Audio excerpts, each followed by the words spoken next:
เขาไม่อยากมาครัวผมเขาก็ไม่ได้เจอผมซึ่งกูไม่มีสิทธิ์เลือกวัตถุดิบมึงไม่มีสิทธิ์เลือกวัตถุดิบไม่ได้เจอกันนานมากแล้วเชื่อว่าหลายๆคนก็น่าจะรู้จักขาไก่ปะแกงเฮ้ยมันต้องแห้งมันก็กูไม่เคยทำอ่ะไม่เข้ากันแน่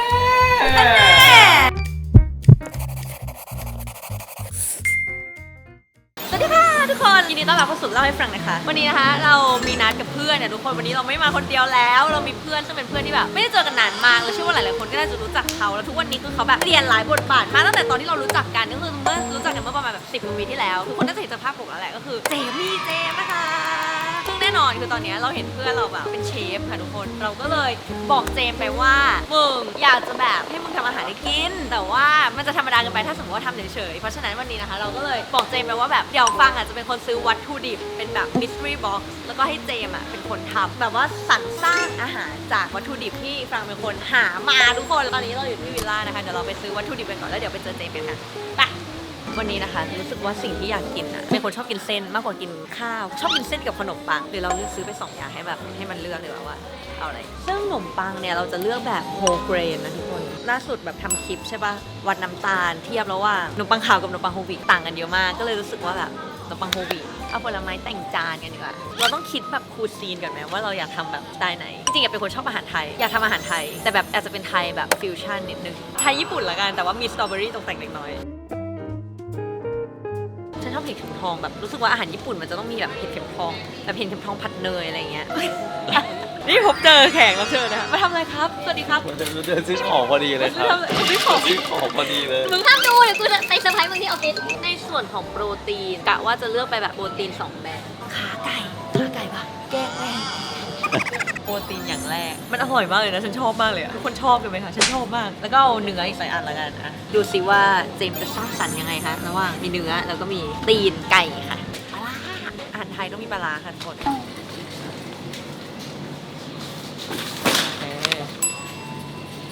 ปลอดภัยแต่อยากกินเมนูเส้นเนาะเอาเส้นเนี่ยนี่เอาอันนี้ดีกว่าครับเป็นนี้เป็นแบบเส้นเล็กๆเรียบร้อยเลยค่ะอินกรีเดียนของเราเดี๋ยวเราจะเอาไปให้เจมกันราคาแรงมาก 2,500 นี่แค่วัตถุดิบยังไม่ดูค่าเชฟสวัสดีครับเล่าให้ฟังหมายถึงจะเล่าอะไรให้ฟังชื่อช่องไม่เจอนานนะคะใช่ไม่เจอมึงน่าจะ3 ปีได้ไหมถ้าเขาไม่อยากมาครัวผมเขาก็ไม่ได้เจอผมวันนี้อยากให้มึงทำอาหารให้กินซื้อวัตถุดิบมาให้แล้วโอเคเดี๋ยวจะแบบให้มึงทำอาหารจากวัตถุดิบที่ฉันเลือกเดี๋ยวดูนะว่าของที่ซื้อมาทำได้หรือเปล่าเป็นเชฟนี่มันต้องทำได้นะเราก็ไม่กล้าเรียกตัวเองว่าเชฟขนาดนั้นคือคนที่จะเป็นเชฟจริงๆต้องบอกว่าเขาต้องผ่านอะไรมาเยอะมากเขาอาจจะต้องเคยเวิร์กในร้านอาหารมาตลอดเริ่มไปเป็นตั้งแต่ลูกมือหรือว่าบางคนอาจจะเป็นแบบเรียนมาตั้งแต่แรกอะไรเงี้ยแล้วก็มีประสบการณ์ที่การทำที่มากหรือว่าการทำตั้งแต่กระบวนการแบบ0 มาถึง 100เนี่ยเราก็เลยยังไม่กล้าเรียกตัวเองว่าเชฟแบบเต็มปากแต่ว่าถามว่าเราชอบทำอาหารชอบมากอยู่แล้ว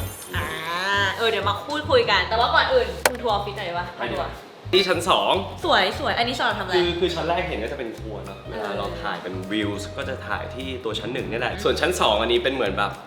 living area ก็คือจะมีโต๊ะเห็นว่าโต๊ะตรงกลางก็คือเป็นโต๊ะอเนกประสงค์และสามารถแบบมานั่งชิลนั่งปาร์ตี้ได้หรือว่าจะมาแบบมานั่งประชุมงานก็ทำได้หรือว่าเวลาเรามีงานอย่างเงี้ยเราก็จะมาแต่งหน้าทำผมที่นี่ตรงนั้นก็คือจะเป็นโซนที่แบบเอาไว้แบบอเนกประสงค์พอชั้น3เนี่ยเราจะสังเกตว่ามันโล่งมากเราปล่อยโล่งแหละคือเราทำให้มันเป็นสตูดิโออเนกประสงค์คือมันเซตได้หลายสีจะถ่ายโปรดักต์จะถ่ายเราเองถ่ายเป็นอะไรมันก็ทำได้หมดโอเคถึงเวลาที่รอคอยแล้วก็คือเจมกูจะให้มึงช่วยทำอาหารให้กูกินแล้วกูซื้อวัตถุดิบมาแล้วซึ่งกูไม่มีสิทธิ์เลือกวัตถุดิบมึงไม่มีสิทธิ์เลือกวัตถุดิบซึ่งกูมีกฎว่าแบบมึงต้องใช้ให้ครบทุกวัตถุดิบนะเฮ้ยมาสเตอร์เชฟเขายังไม่ต้องใช้ครบเลยได้ปะเอาเดี๋ยวลองดูก่อนนะว่าอย่างแรกโปรตีนโอเคเนื้อวันนี้ซื้ออย่างดีนะครับผมออสเตรเลียนวากิววิปอายนะซื้อมาเป็นส่วนวิปอายตีนไก่โอเคชอบอาหารเฮ้ยเดี๋ยวก่อนนะมึงก็ต้องไปร่วมมือกูปะไม่กูคอยแบบคอยล้างคอยแบบกูไม่ล้างไก่เองแน่นอนงั้นกูช่วยล้างกูช่วยล้างอันนี้ไว้ตกแต่งจานค่ะสตรอเบอรี่หรือแบบทำซอสทำอะไรเงี้ยอันนี้มัลเบอรี่ป่ะโอเคมัลเบอรี่เห็ดยิงออลี่สีเข็มทองมะเขือเทศโอ้โหไข่อันนี้ไม่เสียแน่นอนเส้นมีเส้นหน่อยไม่เคยทำเลยนะอันนี้เป็นรอบแรกของเจมี่เจมนะคะเฮ้ยเดี๋ยวมึงให้กูทำกี่ดิชวะเนี่ยแป๊บนึงยังไงก็ได้แต่ว่าต้องใช้ให้ครบโจทย์ยากมาอะไรอีกไม่ใบมะกรูดเขามีแล้วจะซื้อใบมะกรูดซ้ำมาทำไมไม่ต้อง อันเนี้ยอะไรซ้ำอ่ะไม่ต้องซื้ออินกรีเดียนมาเหมือนให้ทำประมาณ10 อย่างอะไรเงี้ย ทุกอย่างสุดท้าย ได้แป๊บนึงนะถ้าคิดในหัวเร็วๆนะอะไรคือคาร์บบ้างนี่คือคาร์บใช่ไหมผักแยกอยู่กับผักผลไม้อยู่กับผลไม้คืออันเนี้ยมันถูกบีบมาแล้วว่ามันต้องทำต้มยำต้มยำเราทำเป็นต้มยำตีนไก่ใส่ผักบุ้งและผักกาดเข้าไป คือขนมปังเนี่ยเดี๋ยวเราจะบดทิ้งให้มันกลายเป็นแบบเหมือนเกล็ดขนมปังแล้วก็ชุบไข่เสิร์ฟออกมาให้มันเหมือนเป็นฟองของทงคัตสึแล้วกันเผ็ดรวมเนี่ยมันฟิลแล้วมันสวยเอามาตกแต่งจานทั้งหมดมึงซื้อตัวละเตามาทำไมวะเอาจริงๆเอาดีๆซื้อมาทำไม ไม่กูเห็นแบบเวลาแบบอาหารญี่ปุ่นมันต้องมีแบบ appetizer ไม่ก็เผื่อมึงแบบแอปพลายได้ไง คือถั่วแระค่ะยามาเมะคือถั่วแระค่ะอ๋อรู้แล้วพอทำต้มยำปุ๊บอะเส้นหมี่เนี่ยเราจะเสิร์ฟมาเป็นเหมือนแบบเหมือนอุด้งต้มยำ มันต้องแห้งมันเดี๋ยวมาแห้ง ก็กูไม่เคยทำอ่ะแต่คืออันนี้อ่ะคิดว่าอันนี้มันคือแอนแอสพารากัสแล้วกัน Yeah คือแอสพารากัสกับแครอทอยู่ในทงคัตสึมันไม่เข้ากัน ยากมากเลยนะบาร์เกอร์เชฟยังไม่ยากขนาดนี้เลยนะเนี่ยอันเนี้ยเข้าไปอยู่ใน appetizer เลยอย่าทำให้มันยากแครอทอ่ะเข้าไปอยู่ใน appetizer เลยของหวานเสิร์ฟดิบจบแล้วนี่เริ่มถ่ายวันกี่โมงนะทุ่มหนึ่งแล้ว ทุ่มหนึ่ง ว่า5 ทุ่มก็ไม่เสร็จเฮ้ยไม่รู้ทำไปเหรอปะ ทำเลยนี่เราล้างมือกันเรียบร้อยแล้วนะคะ ฟังทำหน้าที่ ทำหน้าที่ เวลาของเนี้ยเวลาเราซื้อมานะมันต้องเอาไปล้างก่อน ได้มาคุณทำหน้าที่ ล้างระหว่างที่ฟังไปล้างเนี่ยเราก็ต้มน้ำรอไปเลยคือ อ่ะ ตัวไก่หรือพวกอะไรอย่างเงี้ยก็เป็นอีกทริคนะบางคนอาจจะรอน้ำเดือดแล้วค่อยใส่อันนั้นคือมันคือถ้าอย่างปลาน้ำเดือดแล้วค่อยใส่มันไม่ขาวแต่ถ้าไก่เนี้ยเราจะใส่ลงไปเลยแล้วค่อยๆให้น้ำมันค่อยๆร้อนใส่ไปเลยต้มพร้อมกันไปเลยมันจะได้เปื่อยๆ เป็นไงมาไงทำไมมาทำอาหารครับ คือที่จริงเนี่ยตั้งแต่ Master Chef แล้วที่ไปแข่งเป็นอันแรกเลยเว้ยที่เริ่มทำอาหารแบบจริงๆจังๆเนี้ยแล้วพอไปในรายการแล้วก็รู้สึกว่าเฮ้ยชอบว่ะหลังจากจบรายการก็พยายามศึกษาต่อเราก็พยายามทำอาหารเพิ่มมากขึ้นเริ่มคุกกิ้งมากขึ้นอะไรอย่างเงี้ยแล้วก็ได้มีการเริ่มทำเป็นเชฟโบของตัวเองคือส่วนใหญ่ตอนนี้มันก็จะรับมาเป็นแบบเป็นงานซะส่วนใหญ่อย่างเงี้ยสมมติคนเป็นพวกแบบศิลปินดาราใช่ป่ะคือถ้าคุณเป็นดารางานที่คุณมีงานนึงโอเคมันอาจจะเป็นงานอีเวนต์โชว์ตัวใช่ป่ะคุณไปคุณแต่งหน้าทำผมคุณไปคุณนำลูกค้าให้สคริปต์มาคุณตามนั้นคุณเข้าใจแบรนด์คุณสื่อสารสิ่งที่เขาต้องการจบงานหลังจบงานมีถ่ายรูปถ่ายอะไรมันคือจบงานถ้าทำเป็นแบบเชฟเทเบิลหรือเป็นเชฟอย่างเงี้ยมันคือกว่าที่เราจะสมมุติเราได้คอนเซปต์หนึ่งมาจากฝั่งทางลูกค้าสิ่งแรกที่เราต้องทำคือตัวเราเองทุกอันนี้ต้องบอกทุกคนคือเราเป็นคน develop เมนูเองทั้งหมดเลยทุกตัวไอเดียต้นหลักอะไรเงี้ยแล้วก็ถ้าเป็นคอมโพเนนต์เล็กๆอะไรเงี้ยเราอาจจะมีการศึกษาเพิ่มเติมอย่างแรกคือคิดเมนูออกมาให้ตรงตามคอนเซปต์ซึ่งอันเนี้ยคอนซูมทำขึ้นมายากนะ อย่างที่ 2 คือแน่นอนมันมีวันเทสติ้งเอาทำวันเทสติ้งมารวมกับวันเพปก็ได้แต่อย่างเงี้ยคอนซูมเวลาไปอีก1 วันเทสติ้งเอารสชาติอย่างนี้หลังจากนั้นเพปของเพื่อที่จะไปวันงานแล้วก็เพจติ้งจานต้องเป็นอย่างนี้มาถึงวันงานเราต้องเข้าไปถึงสถานที่ก่อนเพื่อบางตัวเราเพปมาแล้วส่วนหนึ่งแต่บางตัวที่มันต้องผ่านความร้อนหรือที่มันต้องทำณวันนั้นเราก็ต้องไปเตรียมตั้งแต่เช้าอย่างเงี้ยแล้วก็ต้องบอกทีมเชฟทุกคนจะรู้แล้วว่าเพจติ้งแต่ละจานยังไงแต่ละคนมันก็จะมีหน้าที่คนนี้เพจอันนี้คนนี้เพจอันนี้คนนี้เพจอันนี้มาซึ่งผลรวมเวลาการทำงานจริงๆอ่ะมันถ้านับเป็นชั่วโมงมันเยอะมากแต่ก็แฮปปี้ไง แฮปปี้มีความสุขใช่ไหม ใช่ แต่งานแสดงก็ยังสนใจมากๆว่าง านแสดงเป็นเมนหลักอยู่แล้วครับ แล้วนี่ทำอะไรทำไมต้องเอาทิชชู่มาซับ คือเอาจริงการที่ได้เนื้อสัตว์มาเนี่ยสิ่งที่สำคัญมากเลยนะคือการที่เรารู้วิธีการที่จะเพชรมันคืออย่างแรกเนี่ยที่เราซับเนี่ยเราซับเลือดของมันออกเนาะหรือว่า excessive water ที่มันอยู่ข้างในถ้าย่างไปเลยอย่างเงี้ยหนึ่งคือ crust มันก็ไม่ได้ดีความเฟิร์มของเนื้อไม่ได้อะไรหลายๆอย่างเลยเนื้อสัตว์แต่ละอย่างมันก็จะมีวิธีการที่มันต่างกันแต่สิ่งที่สำคัญมากๆคือซับเนื้อสัตว์ให้แห้งที่จริงเราจะทำอีกสิ่งหนึ่งต่อที่เรียกว่าการเคี่ยวคือการที่เราเอาซอสเนี่ยเกลือเนี่ยโรยไปปึ๊บเราโรยเกลือไปใช่ป่ะแล้วก็เอาไปแช่เย็นทิ้งไว้ 30-40 นาทีอะไรเงี้ยจะเห็นว่าเนื้อคายน้ำออกมาบางคนก็แบบคายเหงื่อออกมาคายน้ำออกมามองในวิธีเก็บรักษาคือเนื้อสัตว์มันไม่เน่าง่ายเพราะว่ามันไม่มีตัวน้ำหรือของเสียอะไรตรงนั้นออกมาแล้วสิ่งที่ผลพลอยได้ออกมาพอน้ำตรงนั้นออกปุ๊บเนื้อมันมีความเฟิร์มมากขึ้นอร่อยมากคือเขียงอ่ะที่จริงควรแยกนะเนื้อสัตว์คือเนื้อสัตว์ผักคือผักทีนี้มาถึงตัว appetizer เราก็จะเสิร์ฟแบบเสียบไม้เนาะเราอาจจะเสียบแค่แบบ2อะไรอย่างเงี้ยเสียบเป็นไม้ย่างแต่ว่าประเด็นคือเราไม่มีไม้เว้ยไม่เป็นไรเราก็กริลอย่างนี้เลย เสิร์ฟ กริลอย่างนี้เลยแล้วเราก็โรยเกลือพริกไทยอะไรเป็นถือว่าเป็น appetizer ผักแล้วก็ แต่ก่อนฟังมันเป็นเน็ตไอดอลนี่เขาโด่งดังนะเว้ยยูทิปใช่ป่ะอะไรนะคือโครงพานเดียวกับพี่เต้ยจรินพรป่ะ มึงเราก็แบบมันมี5รุ่นใช่ไหมกูเป็นรุ่นสุดท้ายที่จะเป็นรุ่นแรกแล้วก็คือหลังจากกูเขาไม่จัดอีกเลยอ่ะ ทำไมอ่ะ ไม่รู้ ผิดที่มึงอ่ะ กูไม่รู้ว่าทำไมเหมือนกันแต่ว่ารุ่น2คือพี่มายนะคะสติแต่ละคนเขาก็ดูมีอนาคตมีแบบ เฮ้ยเราก็มีไม่แต่จำได้นะคือเจอฟังครั้งแรกอ่ะตอนแรกไม่คิดว่าจะเป็นคนแบบเดินๆละๆจะมีความสุขุมหน่อยมีความแบบนิ่งๆหรือว่าแบบเด็กลูกคุณหน่อยอะไรอย่างเงี้ย แต่ความเป็นจริงแล้ว ก็คือยังลูกคุณนั่นแหละแต่ว่าแค่แบบรู้สึกว่ามีความเป็นมนุษย์มากขึ้น มากกว่าที่เราคิด กูจำได้ว่ามึงเล่นกีตาร์เว้ยตอนนั้นเท่นะเว้ยตอนนั้นอะ จริงไหมเนี่ย มึงเท่มึง บ้า เล่นกีตาร์ดีแต่มึงกับแบงค์อะเป็นคนที่ทำให้กูแบบเปิดโลกอะได้รับรู้ว่าโลกใบนี้แม่งกว้างขวางว่ะอย่างเงี้ยการเป็นนักแสดงที่เก่งกับการเป็นเชฟที่เก่งอะไรยากกว่ากัน ยากกับครูยากคนละแบบ แต่สำหรับครูตอนนี้ก็คงเป็นเชฟเพราะว่า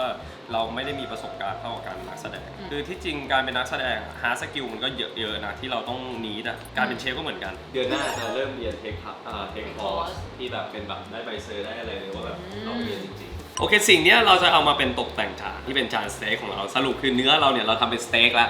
ง่ายๆ easy peasy bro ตอนอะไรที่จะยอมทุ่มเงิน มันก็มีหลายอย่างนะคือถ้าโปรหน่อยใหญ่ๆหน่อยก็อยากซื้อเตาคอมบิมันทำได้หลายอย่างอ่ะมันเหมือนเตาอบที่โหดกว่ามากๆอะไรเงี้ย แล้วอยากรู้ว่าแบบอย่างมึงทำอาหารอยู่แล้วใช่ไหมรู้สึกว่าแบบผู้หญิงทำอาหารเป็นแบบแอดออนความมีเสน่ห์อะไรอย่างเงี้ย ก็ส่วนตัวก็รู้สึกว่ามันแอดออนอะวันหนึงคนหนึงสามารถทำอะไรที่มันเป็นแบบเราก็รู้สึกว่ามันเป็นสิ่งที่ก็ดูมีเสน่ห์มากขึ้นเสน่ห์ปลายจังหวะอะไรอย่างเงี้ย ถ้าสมมติว่าเขาชอบทำอาหารมากเลยมึงแต่ทำไม่อร่อย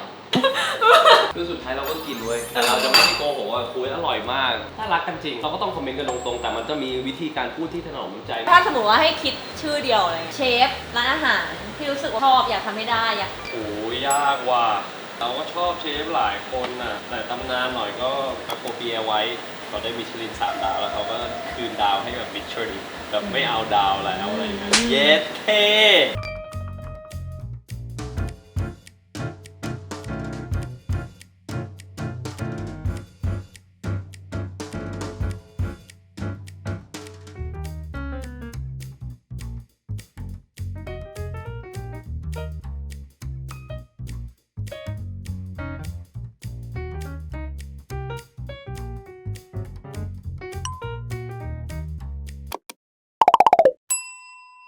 เก่งอ่ะชิมแล้วแหละดีมากไม่ต้องใส่ซอสเลยอ่ะ อันเนี้ยอยากรู้มันไปด้วยได้กันด้วยเพราะว่า อร่อยอร่อยเฮ้ย เนี่ยมันอร่อยเว้ย คือที่จริงมันก็ยังมีเบสความไทยแหละความเป็นต้มยำความเป็นปลาร้าแต่แค่ตัวเส้นอ่ะมันแค่เปลี่ยนจากตัววุ้นเส้นจะเป็นเส้นของญี่ปุ่นอะไรเงี้ย อร่อยเลยอ่ะ กูชอบอันนี้ อันนี้อร่อยเลยอ่ะ แน่ มันมีทั้งเค็มแล้วก็แบบเผ็ดเป็นเข้มข้นเว้ยส่วนเส้นก็คือแบบเหนียวนุ่ม รสชาติคล้ายแกงเห็ดอะแหละคือแยมทำไมต้องทำมาให้หวาน เพราะว่าพอเราเสิร์ฟกับตัวอื่นตัวสตรอเบอรี่ที่มันอาจจะมีความเปรี้ยวหรือว่าถูกลดทอนด้วยรสชาติของตัวคาร์บที่เป็นขนมปังอะ อ่ะฮะ ไม่รู้ว่ามันพอดีไหม นี่หรอ ใส่ทองแล้วลดโมดิฟาย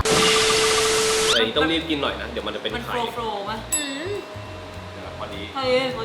อร่อยเป็นคอร์สที่ดีกินค่ะทุกคนแล้วเมื่อกี้พูดถึงว่าแบบมึงรู้สึกไหมว่าแบบมึงทำหลายอย่างมีหลายบทบาทอะไรเงี้ยมึงรู้สึกตัวเองเป็นเป็ดป่ะ คือจะพูดว่ารู้สึกว่าตัวเองเป็นเป็ดไหมไม่หมายถึงว่าถ้าเราอยากรู้สิ่งนี้จริงเราก็อยากลึกกับมันจริงๆอะอย่างเช่นการแสดงเราก็อยากลึกให้ไปสุดเลยคือแบบเมนจ็อบเราว่าเราก็ลึกกับมันเหมือนกันนะแต่พอทีนี้เรามาทำพาร์ทครัวอย่างเงี้ยโอเคทุกอย่างทุกอันมันใช้เวลาไม่มีใครอยู่ดีๆมาทำ2 วันปุ๊บแล้วแม่งแบบกลายเป็นเอ็กซ์เพรสเลยคือทุกอันมันมีโปรเซสของมันมีไทมิ่งของมันในการที่กว่าที่เราจะลึกกับมันอะมันใช้เวลาซึ่งพอมันเป็นอย่างเงี้ยถ้าเราพยายามค้นคว้าพยายามที่จะทำมันพยายามลึกกับมันอะมันก็โอเคนี่เราไม่ได้ชีวิตเรารู้สึกว่ามันไม่ได้จำเป็นต้องแบบเลือกอย่างเดียวพอวันหนึงมันมีสิ่งใหม่เข้ามาหรือสิ่งที่เหมือนเราอาจจะเอนจอยแต่ว่าพอเราปักไปแล้วว่าเฮ้ยกูจะเอาแต่นักแสดงเดียวมันทำให้เราไม่ได้มีโอกาสไปลองสิ่งนั้นคือลองทำหลายบทบาทได้อะไรไม่ใช่ก็จบอะไรไม่ใช่ก็ไม่ได้สานต่อแต่ว่าถ้ารู้สึกว่าอะไรใช่จริงๆแล้วเราอยากนึกกับมันจริงๆก็ลุยกับมันไปต่ออันนี้เก๊กฮวยไม่ใช่เรา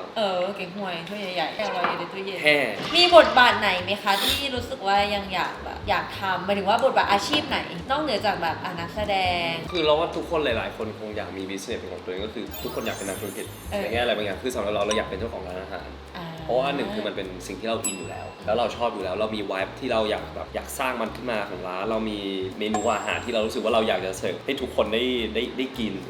แล้วถ้าในเรื่องแบบนักแสดงมีบทบาทไหนที่อยากเล่นอยู่วะ คือที่จริงมันก็ได้ทันนะหมายถึงว่าเราก็อยากเล่นอะไรที่มันแบบแตกต่างกับสิ่งที่เราเคยเล่นอยู่แล้วแหละคือถ้าสมมติมีงานหนึงเข้ามา